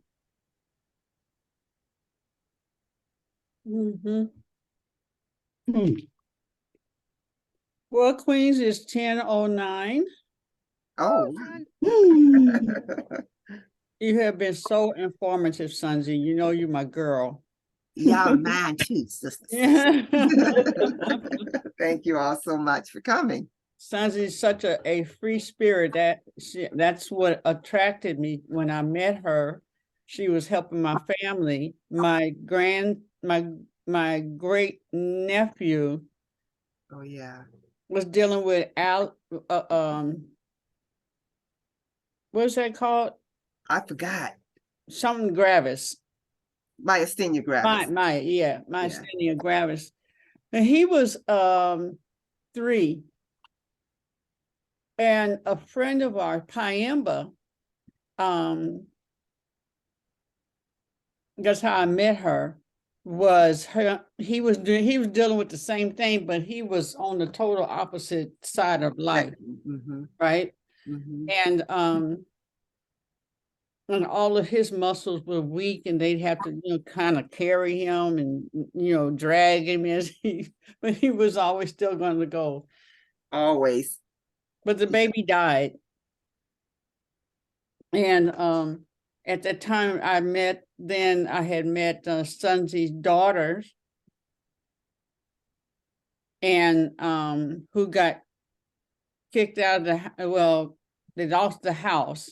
And so she called, this is Alina, and she called and said, this is integrity. I will clean, my husband and I will clean your shop. We had just moved into this new building where the school was. We will clean, we will, they did construction and all that kind of stuff together if you would teach me how to braid, and so I can make money for my family. And they did everything they said they was going to do. Even to one day I found out, I didn't know this, she was over in Highland Park. I'm on the east side. She walked to school dragging her books, her bag and stuff. Walked to school. So excuses. That girl, yeah, that's the one that she talks to sometime. You've met the other one, Sasha. She was in the beginning of the shows. She was on Tuesday with Mama Razia. She does the smoothies. But anyway, but Sunzie liked to dance, see. And we would go to live things, and Sunzie, she'd be just like me, just up music. She don't need no partner, just get up and just express themselves. So I love free-spirited people. That's probably why all of you are on here. That's why I love you, because you allow me to be myself, when those and when we walk into a room, our bodies know immediately when there's positive or negative. We may not even be aware of it consciously, but subconsciously our body is. and you can do the muscle testing, and for the same reason that you would do the pendulum. You know, you can do the pendulum and not worry about going to get a diagnosis from someone, because it'll give you the answer. You say, do I have cancer here? And it'll tell you. Is it in, and it'll say no. Am I pregnant? No. Now, What- how do you prepare the a new pendulum? And especially if you're new at it. All right. This was shown to me, and Danyelle and I know this already because we both learned this together. You hold it in your right hand from the tip. Take your left hand and sweep it down 3 times. It seems like everything is done in 3s.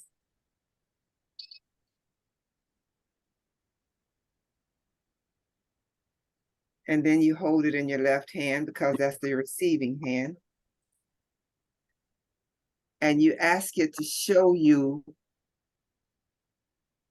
me a yes swing. I don't know if you can see it. Let me show me a yes swing.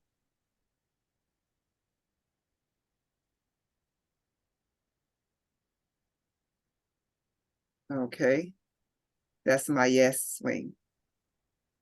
Some people's yes swing is different. Show me your no swing.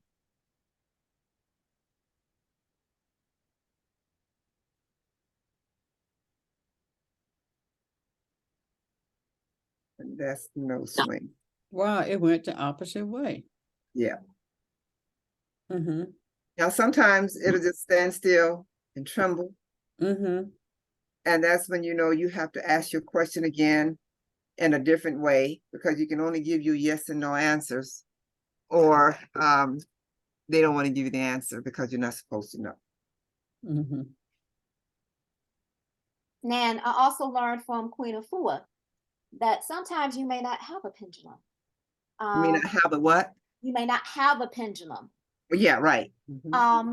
She showed us how she's used her glasses on the you know, how some people have their glasses with the chain. She used her glasses with the chain. Yes. Sometimes you get very creative when you don't have your tools with you, but you can find some things to act as that pendulum to get the answers that you need. And then from Sunzie and Queen Afua, there's the tapping. And actually, you know, if you're dealing with something physical, you can ask the body and the body will respond and let you know exactly what's going on, what's needed. Yes. All right. Thank you. Thank you all for having me. Hello, all of you. Happy anniversary. Whose anniversary? Elizabeth. Oh, yes. May the 1st. 1 year today, isn't it? You The first right, show. girl. Oh, wow. Last week we did anniversary. the preliminary. Remember the pilot? Yeah. And then we started on the 1st. Yay! Yay! Thank you, Queen. Love Thank you y'all. for remembering that. Yeah. Thank you. I love you all. Love it. Give yourself a big hug. Thank you. Hug the world. Yes. Sprinkle all that good stuff on you. Thank you for coming, Richard and Chief. Have You're a welcome. wonderful day. Make it fun. Yes. you for the invitation. Thank you, everyone. Peace. All right. Bye now.